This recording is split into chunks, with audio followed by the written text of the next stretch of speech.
Allah Bapa yang menciptakan kami ke dunia,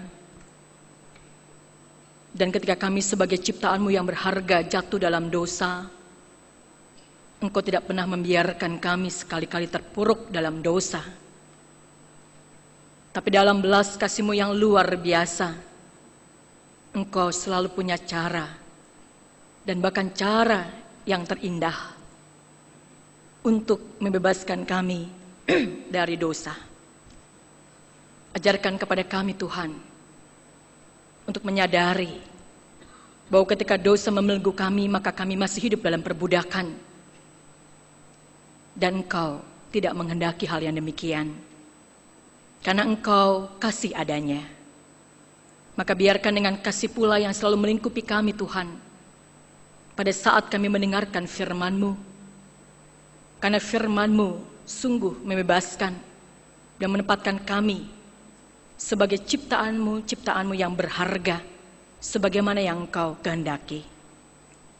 Ajarkan kepada kami Tuhan, untuk hidup selalu dalam firman-Mu, karena dengan demikian, kami sungguh merasakan roh-Mu, untuk kami senantiasa menikmati perjumpaan dengan-Mu, persekutuan bersama dengan Engkau, karena itu menjadi sumber kekuatan dalam kami menghadapi setiap bagian kehidupan di dunia ini. Dan firman-Mu pada saat ini Tuhan kembali akan menegaskan ulang tentang hal itu, supaya kami tidak pernah meragukan kasih-Mu, supaya kami terus menaruh percaya hanya kepada-Mu, dan kami mengikuti setiap jalan-jalan-Mu.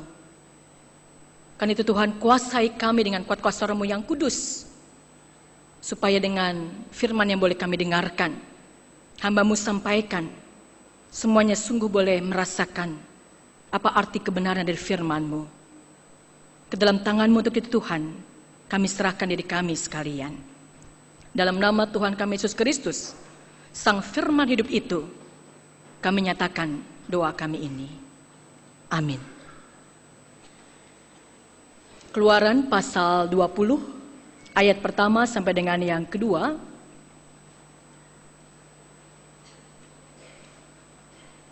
Sudah dibuka jemaat yang terkasih. Keluaran pasal 20, ayat pertama sampai dengan yang kedua. Ke-10 firman.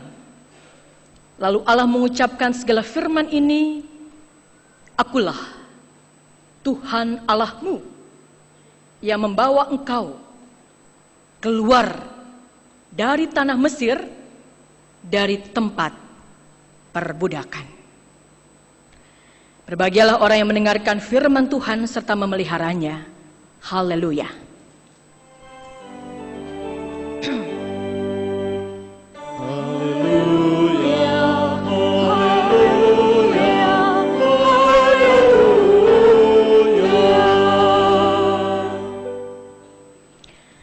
Kalau tadi mendengar ayatnya hanya 2, jemaat merasa senang atau wah kok cuma 2? Atau ya untung cuma 2 gitu ya. 2 ayat, tapi maknanya luar biasa. Kenapa jemaat? Saudara sekalian terkasih, ayat yang menyatakan Akulah Tuhan Allahmu yang membawa engkau keluar dari tanah Mesir, dari tempat perbudakan, ini teks yang paling terkenal dari perjanjian lama. Teks yang kalau kita tadi lihat judulnya, yaitu ke-10 firman. Nah, dalam ungkapan tradisional gereja, memang ke-10 firman ini disebut sebagai 10 perintah atau 10 hukum Allah. Mungkin kita pernah mendengar dekalog, ya, deka 10 log itu hukum. Nah, kalau orang mendengar kata hukum, itu konotasinya menyenangkan atau tidak, jemaat? Saudara sekalian, tidak.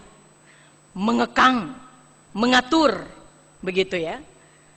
Dan bahkan mungkin kedengarannya agak keras, sehingga banyak orang beriman memang tidak menyukai pembacaan hukum ini. pada hari Minggu. Karena mengingatkan orang pada gambaran tentang Allah yang keras. Allah yang kalau umatnya tidak melakukan itu, sangat menakutkan.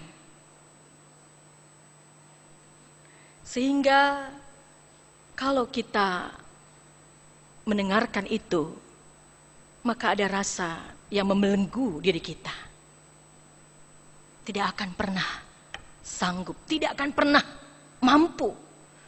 Karena itu mengundang rasa ketakutan,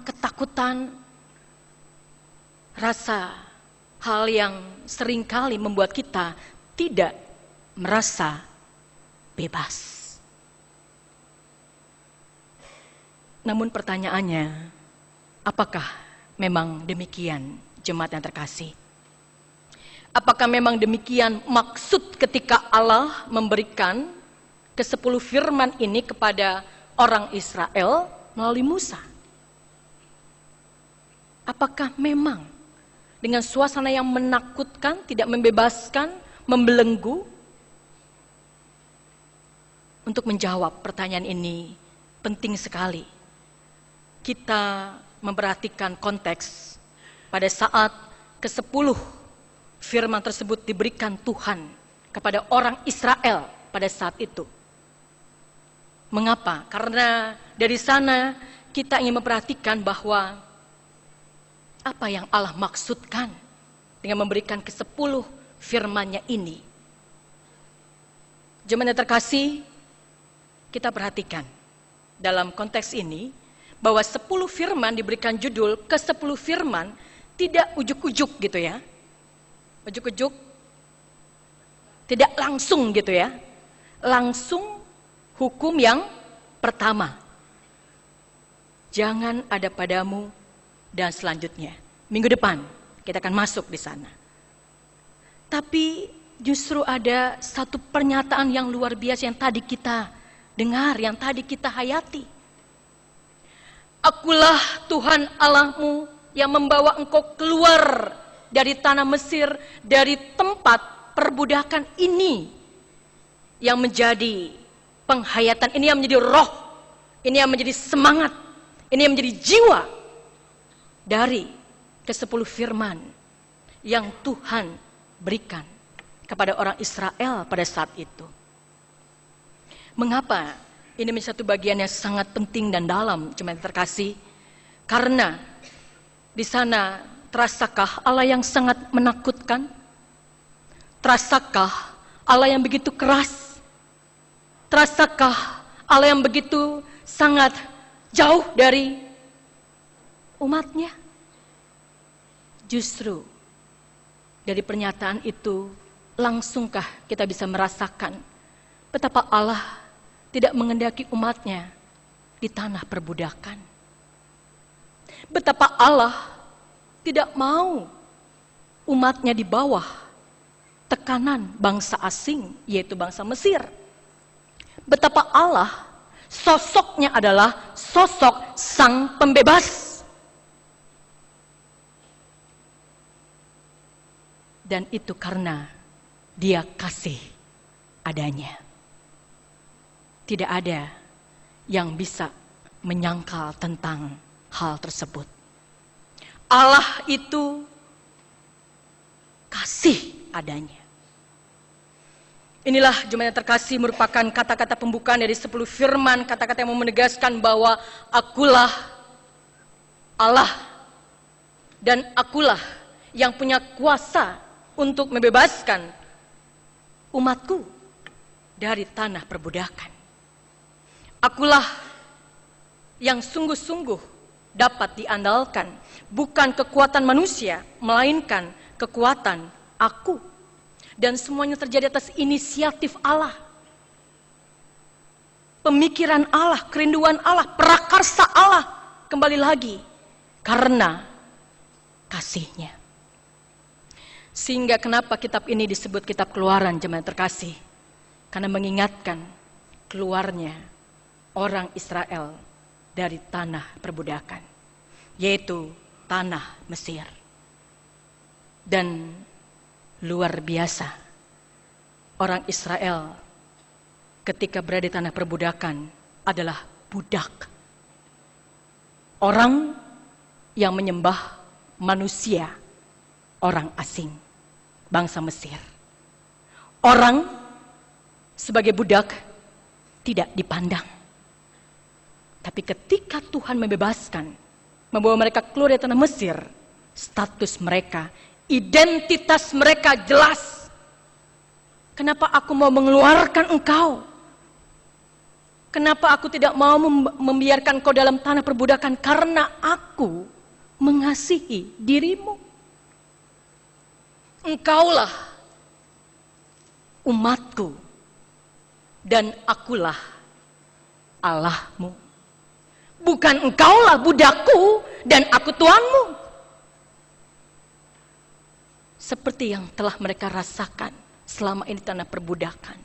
Tapi diangkat, tapi dipulihkan menjadi umat Allah. Menjadi umat yang dikasihi oleh Allah. Statusmu bukan lagi sebagai budak. Karena aku telah membebaskan engkau menjadi bangsa yang bebas. Inilah yang menjadi tema yang boleh kita hayati pada saat ini. Mereka menjadi umat Allah dan Allah sungguh menjadi sosok membebas dalam hidup mereka. Kalau kita menghayati hal ini, jemaat terkasih, keberadaan orang Israel sekarang sebagai umat Allah, sebagai umat Israel kesayangan Allah, apa yang bisa kemudian kita artikan sebagai konteks di mana 10 firman ini diberikan? Tidak lain tidak bukan. Bukan untuk hal yang menakutkan mereka. Bukan untuk hal yang terasa begitu kerasnya Allahku. Tidak. Tapi luar biasa Allahku yang penuh kasih, yang telah membebaskanku, yang telah menyelamatkanku dalam sejarah keselamatan karena kasihnya yang luar biasa. Nah, sayangnya jemaat terkasih, pemikiran teologis ini seringkali diabaikan oleh kebanyakan orang. Tidak diperhatikan. Akibatnya masih banyak orang yang memandang ke-10 firman ini hanya merupakan kumpulan hukum, aturan-aturan yang sering membelenggu dan tidak membebaskan umat. Nah, kalau ini kita relevansikan dalam kehidupan saudara dengan saya sebagai umat yang juga tadinya di bawah perbudakan dosa, tapi sekarang sudah dibebaskan dari dosa. Atau kalau kita juga menghayati dulu kita menjadi orang-orang yang dijajah oleh Jepang, oleh beberapa negara asing, tapi sekarang telah merdeka. Jemaat terkasih, bagaimana kita menempatkan ini sebagai orang-orang yang sungguh merasakan kebebasan yang sejati di hadapan Tuhan? Jadi, kalau ke-10 firman Tuhan yang diberikan kepada mereka sebagai umat Israel, itu karena mereka sudah dibebaskan. Dan sebagai rasa syukur mereka, Tuhan ingatkan, karena engkau telah kubebaskan, hiduplah menurut firmanku ini. Hiduplah dalam aturan ini. Bukan agar supaya mereka dibebaskan, tapi sudah dibebaskan. Dan Tuhan menginginkan mereka hidup dalam alam kebebasan. Dan kebebasan itu justru di bawah terang firman Tuhan. Di bawah apa yang menjadi kehendak Tuhan. Karena kebebasan baru akan menjadi kebebasan bila ada kata kedua, kata penting setelah kebebasan, jemaat terkasih, yaitu 4 huruf. T-A-A-T. Taat. kebebasan di satu sisi, di lain sisi ketaatan. Kebebasan sungguh sangat berarti ketika kita taat pada kehendak Tuhan. Karena kebebasan tanpa ketaatan pada kehendak Allah hanya akan melahirkan anarki. Hanya akan menjatuhkan kita kembali pada apa yang Allah tidak kehendaki, yaitu jatuh dalam perbudakan dosa lagi. Dan itu berarti kita tidak menjadi manusia yang bebas. Seringkali orang mensalahartikan tentang kebebasan. Kebebasan tanpa aturan, kebebasan tanpa hukum, kebebasan tanpa apa yang Allah firmankan. Itu justru bukan kebebasan yang sesungguhnya. Kebebasan yang sesungguhnya adalah ketika Bapak Ibu dengan saya tidak hidup di luar dari apa yang tidak Allah kehendaki. Tidak hidup dalam kehidupan yang tidak sesuai dengan firman-Nya. Justru itu kita sedang tidak bebas. Kita terbelenggu oleh keinginan nafsu kita. Kita terbelenggu oleh dosa yang memisahkan kita. Padahal sesungguhnya Allah yang penuh kasih, yang sungguh tidak ingin terpisahkan dari saudara dengan saya. Tidak ingin jauh-jauh dari saudara dengan saya.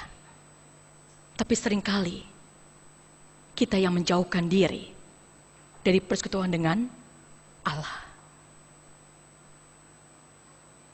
Karena itu jemaat yang terkasih, semua aturan, hukum, yang kalau dalam terang firman Tuhan saat ini, mari kita lihat dalam terang kasih-Nya.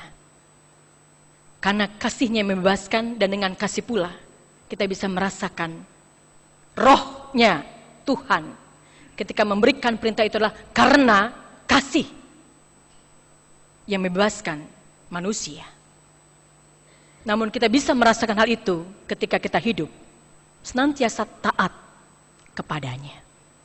Tidak sewenang-wenang, tidak semau-maunya kita, tapi kita hidup apa yang menyenangkan hati Tuhan.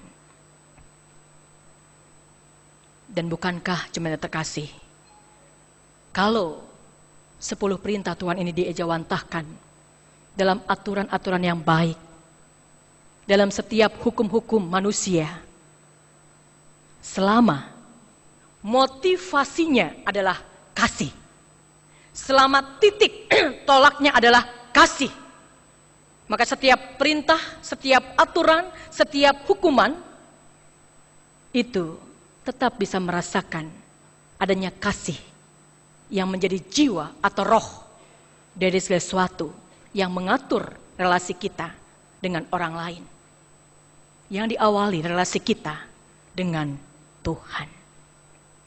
Karena itu kalau mulai minggu depan kita akan masuk pada hukum yang pertama, sampai kemudian hukum yang ke-10, ini yang harus kita pahami. Ini yang harus kita hayati, bahwa semuanya didengungkan untuk mengingatkan, karena aku mengasihimu anakku, aku mau kau hidup dalam terang firman-Ku. Dan ini yang juga kuberikan kepadamu, seperti aku memberikan pada umatku Israel pada saat itu. Untuk engkau mengalami kebebasan yang sejati, kemerdekaan yang sesungguhnya, dalam ketaatan yang penuh kepadaku. Kasih, itu maksudku memberikan hukum-hukumku. Kasih, itu yang menjadi maksudku selalu mau mengaturmu. Apakah kita juga merasakan kasih itu, jemaat dan simpatisan yang terkasih? Injil Matius pasal 22 ayat 37-40. Apa yang utama dari hukum Taurat? Apa yang utama dari 10 firman? Apa yang utama dari dekalog ini? Kasihilah Tuhan Allahmu dengan segenap hatimu, jiwamu, dan akal budimu, kekuatanmu. Dan hukum yang sama dengan itu adalah kasihilah sesamamu manusia seperti dirimu sendiri. Ini yang seringkali lupa. Ini yang seringkali kita tidak ingat. Hukum pertama sampai dengan yang keempat mengatur bagaimana hubungan kita dengan Tuhan sebagai wujud kasih kita kepada Tuhan. Hukum yang kelima dimulai dengan hormatilah ayahmu dan ibumu. Itu melandasi hubungan kasih kita dengan manusia. Jadi jiwanya kasih. Karena ketika itu kita sadari, Bapak Ibu yang terkasih, kita tidak lagi merasa mengingat Allah dalam gambaran yang keras dan menakutkan. Tapi tetap Allah sebagai Sang Pembebas, Allah yang penuh kasih. Dan kita meresponinya dalam ketaatan. Ini menjadi satu hal yang sangat penting. Karena apa? Karena hal yang paling menyedihkan dalam kehidupan beragama saat ini, seringkali agama justru menjadi justifikasi ketika orang-orang dengan segala hukum-hukum agamanya tidak menampakkan kasih. Dan sangat menyedihkan ketika itu tidak menjadi roh, ketika sungguh-sungguh mau mengatur relasi kita sebagai ketaatan kita kepada Tuhan melalui relasi kita dalam kehidupan kita setiap harinya.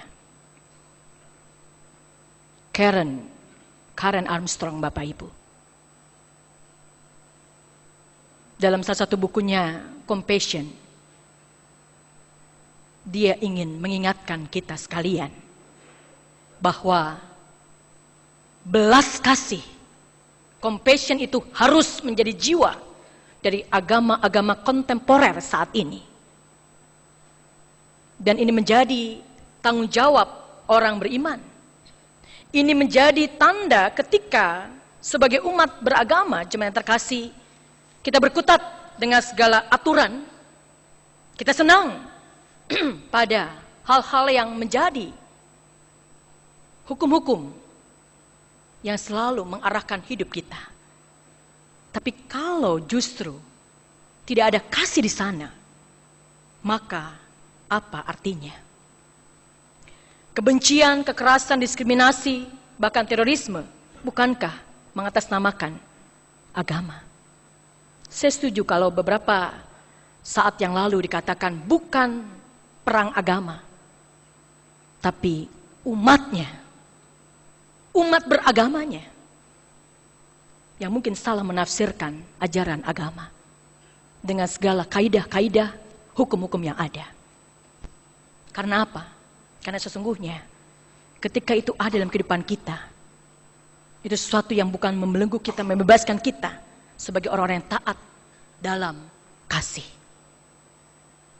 Dan tidak lama ketika tulisan-tulisan Karen Armstrong ini muncul, Bapak Ibu, pernahkah kita mendengar seorang gadis berusia 16 tahun, Malala Yousafzai, tepat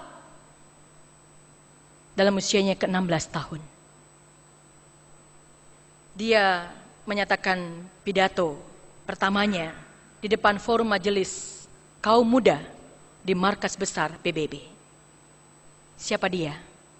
Dia hanya salah satu contoh di antara begitu banyak jutaan korban teroris yang ada. Tapi tahukah ketika dia telah disembuhkan sebagai korban teroris Taliban,